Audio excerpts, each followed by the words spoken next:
मंच पर उपस्थित केंद्रीय परिषद के सदस्य मनोज कुमार पूर्वे जी,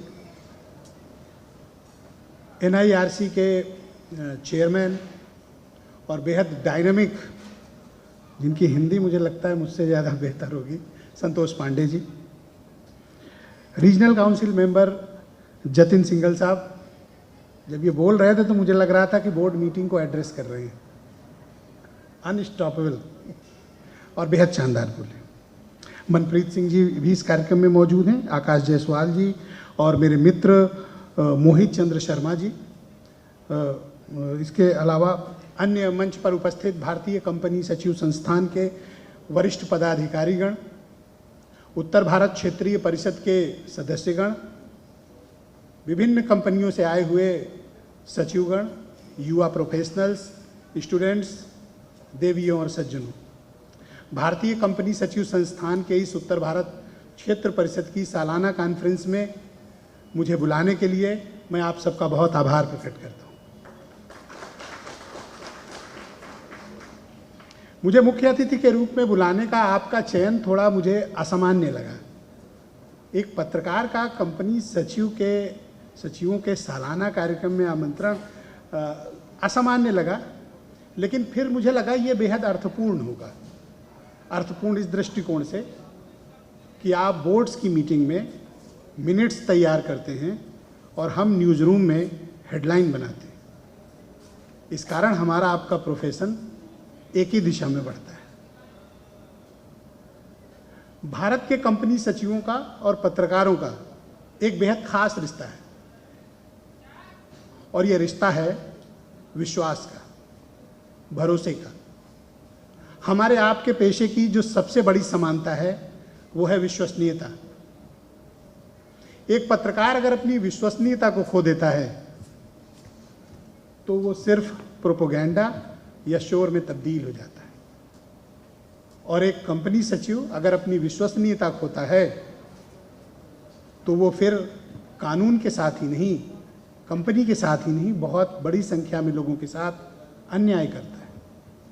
इस कारण हमारे और आपके प्रोफेशन में जो सबसे कॉमन बात है वो है विश्वसनीयता की। और मुझे खुशी है, जैसा पूर्वे साहब अभी बता रहे थे, कि किसी घोटाले में नाम नहीं आता कंपनी सचिवों का। बात सही भी है। कुछ और भी समानताएं हैं जो मैं एक पत्रकार के रूप में दिन भर खबरें देखता हूं, हम लोग कवर करते हैं। आप बोर्ड रूम की मीटिंग में वो हलचल देख रहे होते हैं, हम उसे बाद में कवर कर रहे होते हैं। आपके प्रोफेशन में घटनाएं पहले घटती हैं और घटने के बाद अगर कोई उसमें आता है तो पत्रकार आते हैं। जब बोर्ड रूम की मीटिंग्स में निर्णय हो रहे होते हैं उस वक्त आपके मन में ये सवाल होते हैं, और आप सबसे पहले ये सवाल सीनियर लीडरशिप से पूछते हैं कि जो वो कर रहे हैं क्या वो नियमों के तहत सही है, क्या उसमें पारदर्शिता है, क्या उसमें सभी नियमों का पालना किया जा रहा है, और क्या शेयरधारकों के, निदेशकों के इंटरेस्ट को सर्व किया जा रहा है, उनको सही जानकारी दी जा रही है, और क्या ऐसा करना जरूरी है। आपके सवाल यही होते हैं बोर्ड्स की मीटिंग में। एक जागरूक कंपनी सचिव भारतीय अर्थव्यवस्था का बड़ा मुख्य वाहक है, जब आप घोटाला होने से पहले रोक सकते हैं। ये सवाल उठाकर जब हो जाता है तो हमारा रोल शुरू होता है। इसका जिम्मेदार कौन है? क्या इसमें कानून की पालना हुई? क्या इसमें नियमों की अनदेखी हुई? इसका बेनिफिशियरी कौन है? इसकी चेन, फाइनेंशियल चेन कहाँ तक गई? तो जो काम आप पहले कर लेते हैं हम उसे बाद में करते हैं। यह समानता है आपकी और हमारे बीच की। एक जागरूक कंपनी सचिव, मैं भी पूर्वे साहब की इस बात से पूरी तरह सहमत हूं कि एक जागरूक कंपनी सचिव कभी भी किसी गलत काम को इंडोर्स नहीं कर सकता। बोर्ड्स मीटिंग में सीनियर लीडरशिप के दबाव में आकर कोई गैर कानूनी काम करने के लिए कभी कोई कंपनी सचिव बाध्य नहीं होता। और मुझे गर्व है इस बात का कि आप सब उस नियमों का पालन करते हैं।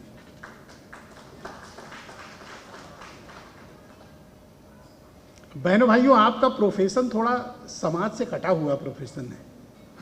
आप लोग कारपोरेट एलीट क्लब का हिस्सा हैं। आम आदमी आपके बारे में बहुत कम जानता है, या वो लोग थोड़ा बहुत जानते हैं जो कंपनियां चलाते हैं। चार्टर्ड अकाउंटेंट को सब कोई जानता है। क्यों जानते हैं? क्योंकि लोगों को इनकम टैक्स के रिटर्न दाखिल करने हैं, जीएसटी के रिटर्न्स दाखिल करने हैं, कुछ फिनेंशियली इरेगुलरिटीज हो जाती हैं तो उनकी सहायता ली जाती है। लेकिन आम आदमी का कंपनी सचिवों से ज़्यादा वास्ता नहीं पड़ता। इस कारण इस प्रोफेशन के बारे में, इसकी अच्छाइयों के बारे में, इनकी समाज के प्रति योगदान के बारे में, भारत की अर्थव्यवस्था के बारे में, इनके योगदान की उतनी चर्चा नहीं होती जितने काबिल आप हैं।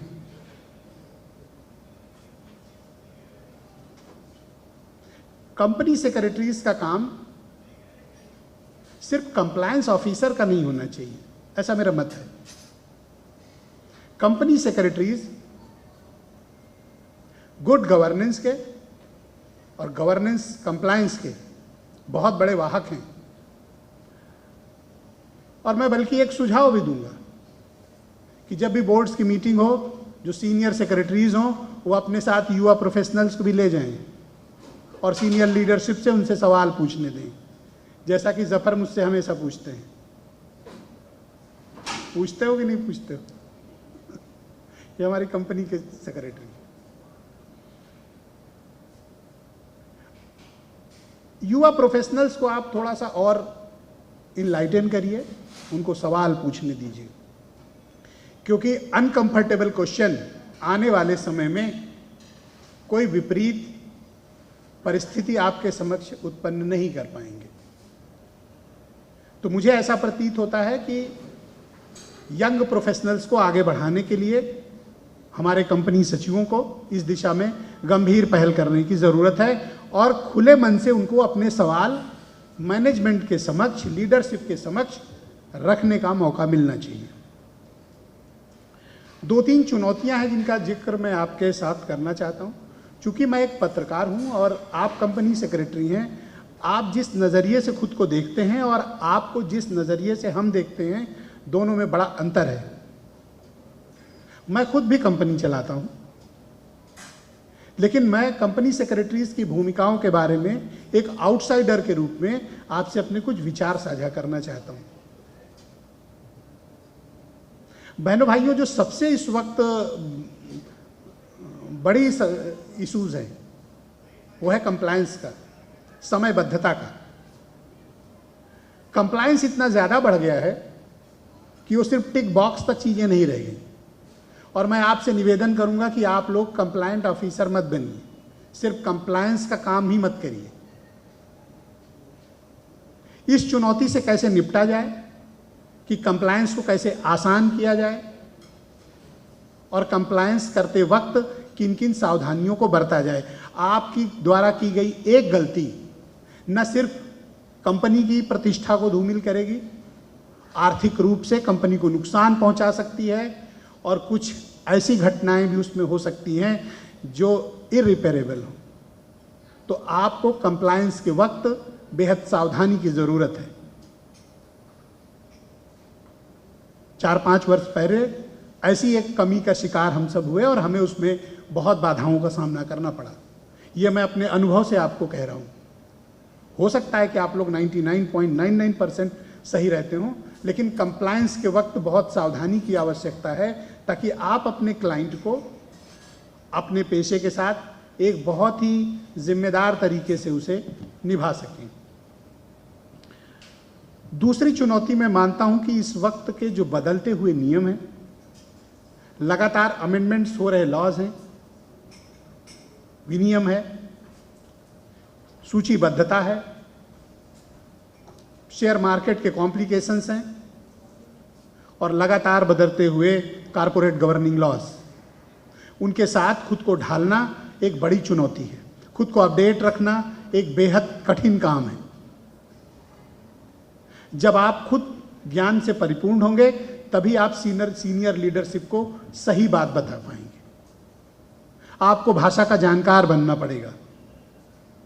मैं बहुत लोगों से इंटरेक्ट करता हूँ, बहुत कार्यक्रमों में भी जाता हूँ। आप सिर्फ कानून की भाषा मत पढ़िए कि हम कंपनी सेक्रेटरीज हैं तो हम सिर्फ कॉर्पोरेट लॉज पढ़कर जाएंगे। सिर्फ कानून की भाषा नहीं, आपको तकनीक की भाषा भी पढ़नी पड़ेगी, टेक्नोलॉजी की भाषा भी पढ़नी पड़ेगी, आपको बाजार की भाषा भी पढ़नी पड़ेगी। क्योंकि अगर आप बाजार की भाषा नहीं पढ़ेंगे, सिर्फ कानून की भाषा पढ़ेंगे, तो शायद आप कंपनी के लिए उतने रेलिवेंट नहीं होंगे। मैं आपको किसी गलत काम के लिए नहीं कह रहा हूँ। आप इस वक्त किसी सेमिनार में जाएं, किसी कार्यक्रम में जाएं, अगर सर्वाधिक चर्चित कोई विषय है तो वो विषय है आर्टिफिशियल इंटेलिजेंस का। मुझे अपने देश की तरफ से, अपने चैनल की तरफ से, मीडिया की तरफ से इसी वर्ष दावोस जाने का मौका मिला था, जहां पर वर्ल्ड इकोनॉमिक कॉन्फ्रेंस में मैंने ये बात महसूस की और उसको मैंने बड़ी शिद्दत के साथ अपनाने की कोशिश भी की और लोगों को बताया भी। दुनिया तरक्की के जिस रास्ते पर है, अगर उस रास्ते को हमने नहीं अपनाया तो हम बहुत पीछे छूट जाएंगे। आर्टिफिशियल इंटेलिजेंस ने किस स्तर की प्रगति कर ली है और क्या अचीव कर लिया है, शायद हमको आपको यहाँ बैठकर आइडिया भी नहीं होगा। हम सिर्फ चैट जीपीटी जानते हैं, हम जेमिनी जानते हैं, लेकिन बहनों भाइयों, दुनिया इससे बहुत आगे बढ़ चुकी है। आज आपके पास जो जानकारी है, आपका क्लाइंट उस जानकारी को पहले से लिए बैठा हुआ है। वो आपसे सवाल करता है और ऐसे कठिन सवाल पूछता है कि कई बार आपके पास उसके जवाब नहीं होते हैं। आपको आर्टिफिशियल इंटेलिजेंस के बेहतर इस्तेमाल के बारे में सोचना होगा। आर्टिफिशियल इंटेलिजेंस सिर्फ ढेर सारे डेटा को एनालिसिस करके, बहुत कॉम्प्लिकेटेड लॉज को सामने रखकर, डेटा फ्लो को कंसोलिडेट करके आपके समक्ष सिर्फ एक तस्वीर प्रस्तुत नहीं करता, बल्कि समग्रता के साथ आपके काम को शीघ्र, अतिशीघ्र, समय पालना के साथ, समयबद्धता के साथ प्रस्तुत भी करता है। इसके इस्तेमाल पर जोर दीजिए। मुझे उम्मीद है कि निश्चित तौर पर आप लोग इन हाउस भी आर्टिफिशियल इंटेलिजेंस के टूल्स पर काम जरूर कर रहे होंगे। दुनिया बड़ी तेजी से बदलाव की राह पर है। अगर समय रहते कंपनी सेक्रेटरीज ने इस प्रक्रिया को नहीं अपनाया, आप इरेलीवेंट हो जाएंगे, अप्रासंगिक हो जाएंगे। आप जो जानकारी आपके पास है, अब सिर्फ आपके पास नहीं रह गई है, वो हर एक मोबाइल पर है, हर एक कंप्यूटर पर है, हर एक व्यक्ति के पास है।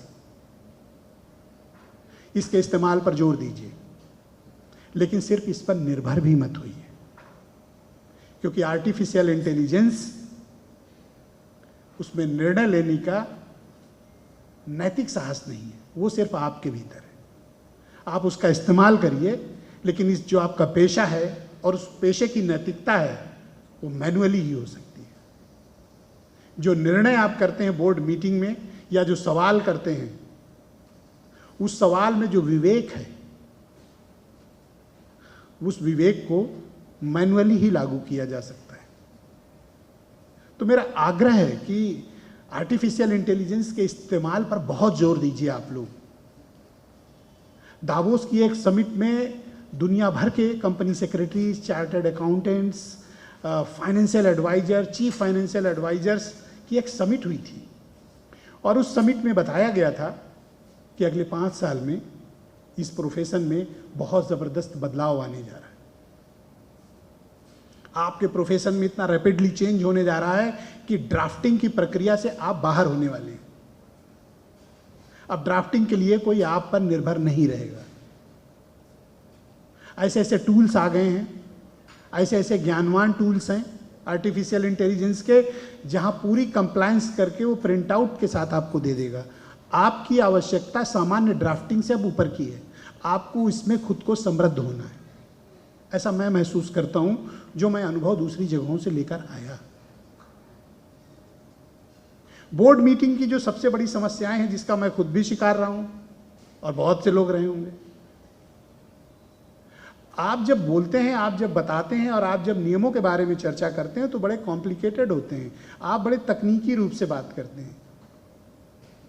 करना भी चाहिए क्योंकि नियम कानून तो बड़ी ही क्लिष्टता के साथ बनता है। पर मैं आपसे आग्रह करूंगा कि बोर्ड मीटिंग में सरल भाषा में, आसान भाषा में लोगों को नियमों के बारे में बताइए, अपने कंसर्न रेज करिए। गलत हो रहा है तो गलत को गलत कहना सीखिए। एक बार आपकी असहमति आगे आने वाले तमाम जोखिमों से आपको बचाएगी। और कोशिश करिए कि आपकी असहमति ऑन रिकॉर्ड हो। असहमति उस वक्त के लिए लीडरशिप को असहज कर सकती है, लेकिन वो सारी जिंदगी आपको सहज रखेगी। हमारे आपके प्रोफेशन में आप बोर्ड मीटिंग के भीतर सवाल उठाते हैं और हम कैमरे के सामने बात करते हैं। आप बोर्ड मीटिंग में तथ्यों को रखते हैं, हम जनता के सामने उसे सार्वजनिक करते हैं। आप किसी भी कंपनी की संस्थागत अंतरात्मा हैं। आप अपने महत्व को समझिए। आप किसी सामान्य पेशे में नहीं हैं, आप एक असाधारण पेशे में हैं। आप सिर्फ किसी कारपोरेट कंपनी के अधीन काम करने वाले सचिव नहीं हैं। आप इस देश की अर्थव्यवस्था के वाहक हैं और आपको अपनी जिम्मेदारियों का पूर्ण एहसास होना चाहिए। सिर्फ कंपनी के प्रति आपकी जवाबदेही नहीं है, आपकी जवाबदेही अपने बोर्ड के प्रति, भारत के कानून के प्रति, अपने शेयरधारकों के प्रति, अपने निदेशकों के प्रति, हर उस छोटे शेयरधारक के प्रति जो कंपनी में इन्वेस्टर है। और आपको यह तय करना पड़ेगा कि क्या उसके साथ उस पारदर्शिता का पालना हुआ, उसको सही जानकारी दी गई या नहीं दी गई, क्या उससे कुछ छिपाया गया, क्या छोटी कंपनी एमएसएमईज के जो पेमेंट्स हैं क्या उनकी अनुपालना हो रही है, टाइम से उनको पेमेंट जा रहे हैं या नहीं जा रहे हैं। यह देखना भी आपका ही दायित्व है और आपको ऐसे कंसर्न रेस करने पड़ेंगे। ये कागजी मीटिंग से आप लोग, मुझे लगता है, थोड़ा अवॉइड करें कि निदेशक कहीं हैं, आप कहीं हैं, एजीएम हो गई। मुझे लगता है कि इस प्रक्रिया को आप लोग जितना डिस्करेज कर सकते हैं उतना डिस्करेज अपनी लीडरशिप के सामने, अपनी बोर्ड की मीटिंग में ज़रूर करें। मीटिंग होनी चाहिए। एक दिन सब लोग इकट्ठा होकर अगर उस विषय पर बात कर लें, दस्तखत कर लें, मिनट्स तैयार कर लें, तो मुझे लगता है कि इसमें कोई परेशानी की बात नहीं। अधिकांश कंपनियां, बड़ी कंपनियों का तो कंप्लायंस रेगुलेशन उन्हें करना पड़ेगा, लेकिन अधिकांश छोटी कंपनियां सिर्फ कागजों पर बैठ के करती हैं और आप उन पर साइन कर देते हैं। मुझे लगता है कि आप उन्हें प्रेरित करें कि वो बैठें और बात करें। जब बात करेंगे तो सही चीजें सामने आएंगी। और सवाल पूछने से बिल्कुल मत डरिए। एक बात और कहना चाहता हूं, किसी भी असहमति को, आप किसी विषय पर निदेशकों के साथ सहमत नहीं है, बोर्ड के साथ सहमत नहीं है, लेकिन उसको टकराव में मत तब्दील करिए। आप असहमत हैं, असहमत रहिए और अपनी असहमति को रिकॉर्ड करिए, लेकिन उसे टकराव का माध्यम मत बनाइए। लेकिन उस असहमति को अगर आप वक्त रहते बोल देंगे तो आप बहुत ही गंभीर जोखिम से बचेंगे। मेरा ये सिर्फ कहने का ताल्लुक है। मैं सिर्फ ये नहीं कहना चाहता कि आप लीडरशिप से झगड़िए, असहमत होइए, लेकिन उसे टकराव में तब्दील मत करिए। आपका भी कैरियर है, हमारा भी कैरियर है। हम भी बहुत विषयों पर असहमत होते हैं, लेकिन हम उसे टकराव का माध्यम नहीं बनाते। एक और सामान्य प्रश्न आता है, पांडे जी से भी अनुरोध करूंगा कि थोड़ा ध्यान दें। एक और विषय आता है मेरे पास, हर मीटिंग में ये बात आती है कि रास्ता निकालो। ये कहा जाता है रास्ता निकालो। अरे भाई, जो नियम है उसकी तो पालना होगी ना, इसमें रास्ता क्या निकालना है। तो मैं दो बात कहना चाहता हूं। ये रास्ता निकालो का जो कॉन्सेप्ट है ना, ये आपको गलत के लिए प्रेरित करने का एक पहला सिग्नल है। ये रास्ता निकालने की बात कर रहे हैं या कानून से बचने की बात कर रहे हैं? दो विषय हैं इसमें। अगर कानून से बचने की कोशिश है तो इलीगल प्रैक्टिस है, आपको इसे डिस्करेज करना चाहिए। और कानून से रास्ता बनाने की कोशिश है तो सहयोग का दृष्टिकोण होना चाहिए कि हम क्या सहयोग करें, कंपनी आगे बढ़े। कंपनी किसी की जागीर नहीं है कि एक बोर्ड के एक एमडी ने या किसी डायरेक्टर ने ये बात कह दी कि ये करना है। वो किसी की जागीर नहीं है, वो कंपनी है जो भारत के कंपनी एक्ट के तहत गठित हुई है। और ऐसा किसी को मानने भी नहीं देना चाहिए। जहां आप असहमत हों, उस असहमति को आपको दर्ज भी करिए। तो रास्ता निकालने और कानून से बचने, इन दोनों के बीच की लकीर बड़ी पतली है। मैं इस प्रोफेशन का, पत्रकारिता का हिस्सा हूं। मैंने देखा है अच्छे से अच्छे लोगों को, एक बेहतर और ईमानदार लोगों को परेशानियों में पड़ते हुए, जांच के दायरों में पड़ने के लिए। और आजकल जांच एजेंसियां किस तरह के काम कर रही हैं, वो हमसे बेहतर आप खुद वाकिफ हैं। पहला सम्मान किसको आता है? आपको आता है। आजकल जांच के दायरे में कौन है? कंपनी सेक्रेटरी है या चार्टर्ड अकाउंटेंट है? आप बेनिफिशियरी भी नहीं हैं, आप तो पीड़ित हैं। आपको मिला भी कुछ नहीं, लेकिन सम्मान है, आपको उपस्थित होना पड़ेगा। आप आरोपी भी बनाए जा सकते हैं। और जिस तरह के ड्रैकोनियन लॉज और एजेंसीज के काम करने की प्रणाली है, वो रोज आप सब उससे खुद वाकिफ होते हैं। लिहाजा मेरी विनम्र प्रार्थना है कि बहुत सावधानी से काम करिए। जैसा वक्त है उस हिसाब से काम करने की आदतों को अपने भीतर डालिए। भारत को आप जैसे सर्वश्रेष्ठ कंपनी सेक्रेटरीज की आवश्यकता है। हमें वैसी कंपनी की आवश्यकता नहीं है कि आंकड़ों में बहुत बड़ी दिख रही हैं। हमें अर्थव्यवस्था में विश्वसनीयता की दरकार है, आपसे भरोसे की दरकार है। आप एक बेहतर पेशेवर बने, हमारी आपसे ये अपेक्षा है। एक कंपनी के, दो कंपनियां मेरी भी हैं। मैंने कभी जफर पर दबाव नहीं डाला, या इनके सीनियर्स पे भी मैंने दबाव नहीं डाला। और आरओसी कानपुर के सबसे कॉम्प्लिकेटेड कंप्लायंस को हमारे चैनल की कंपनियों ने पूरा किया। हमने उनकी जांचें भी झेली। इसलिए मैं आपसे बार बार कंप्लायंस की बात करता हूं कि कंप्लायंस पूरी होनी चाहिए। हम मीडिया में हैं तो हमें इसकी कोई छूट मिले, ऐसा बिल्कुल मत नहीं होना चाहिए। और एक अच्छे कंपनी सेक्रेटरी का काम है अपने बोर्ड के समक्ष ब्लैक एंड व्हाइट में हर बात को प्रस्तुत कर देना। मैं बात को लंबी नहीं खींचना चाहता, लेकिन आपसे ये बात बताना चाहता हूं कि आने वाले वक्त में आपकी जिम्मेदारियां, आपके कंधे का इस्तेमाल कोई और न करे और बाद में पीड़ित आप और आपका परिवार हो। जिस तरह की धोखाधड़ी, जिस तरह के स्कैम, जिस तरह के फर्जीवाड़े हो रहे हैं, आप देखकर निश्चित तौर पर हैरान होंगे। आज नहीं कल वो खुलेंगे। बिना नाम लिए मैं कहना चाहता हूं, एक कंपनी 15 लाख करोड़ का बिजनेस करती है और वो अपने कंपनी सेक्रेटरी को 15,000 रुपए की सैलरी भी नहीं दे पा रही थी। खबर पढ़ी आप लोगों ने? आई होगी सबकी जानकारी, किसी का नाम क्या लेना है। वो अपने सीएफओ को पैसे भी नहीं दे पा रहे थे, अपने कंपनी सेक्रेटरी को 1 साल से पैसे नहीं दिए। और कंपनी कितने की है? 15 लाख करोड़ सालाना टर्नओवर, सब कुछ कागज पे। क्या आप में से कोई उस पर हस्ताक्षर करेगा? करेगा? कौन करना चाहेगा? नहीं करना चाहेगा।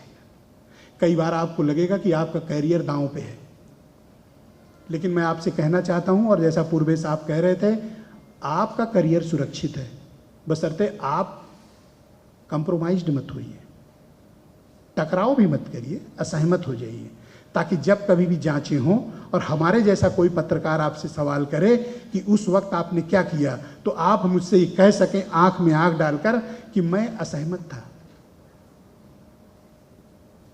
तो तो असहमति को अपना अस्त्र बना लीजिए। एक पत्रकार को आपने इस कार्यक्रम में बुलाया, बातें तो मेरे पास बहुत ढेर सारी हैं, फिर कभी हम लोग बैठेंगे। और पांडे जी ने कभी दोबारा आमंत्रित किया मोहित भाई ने, तो आएंगे और आपके साथ कुछ केस स्टडीज़ भी बताएंगे। आज तो वक्त कम है, आप लोगों की व्यस्तता भी है, अन्य प्रोग्राम भी है। मैं कई ऐसी केस स्टडी बताऊंगा, ये सिर्फ 15 लाख करोड़ वाली नहीं है। मेरे पास 10-12 ऐसी केस स्टडीज़ हैं कि जो आप जानकर हैरान रह जाएंगे। और यहाँ बहुत सीनियर सेक्रेटरीज बैठे हैं, मैं उनको एक चीज़ के लिए अलर्ट करना चाहता हूँ।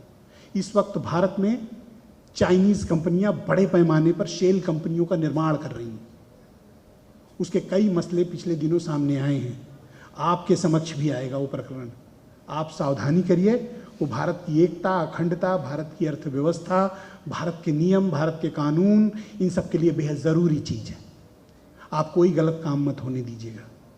और मुझे आशा नहीं, पूरा विश्वास है कि उत्तर भारत क्षेत्रीय परिषद की इस रीजनल एनुअल कॉन्फ्रेंस में आप सब कोई विचार लेकर जाएंगे, आप सब कुछ ठोस निर्णय लेकर जाएंगे और आप कुछ तय करके जाएंगे। मुझे यहाँ आमंत्रित करने के लिए मैं आप सबका बहुत आभार प्रकट करता हूँ और बहुत धन्यवाद देता हूँ। जय हिंद।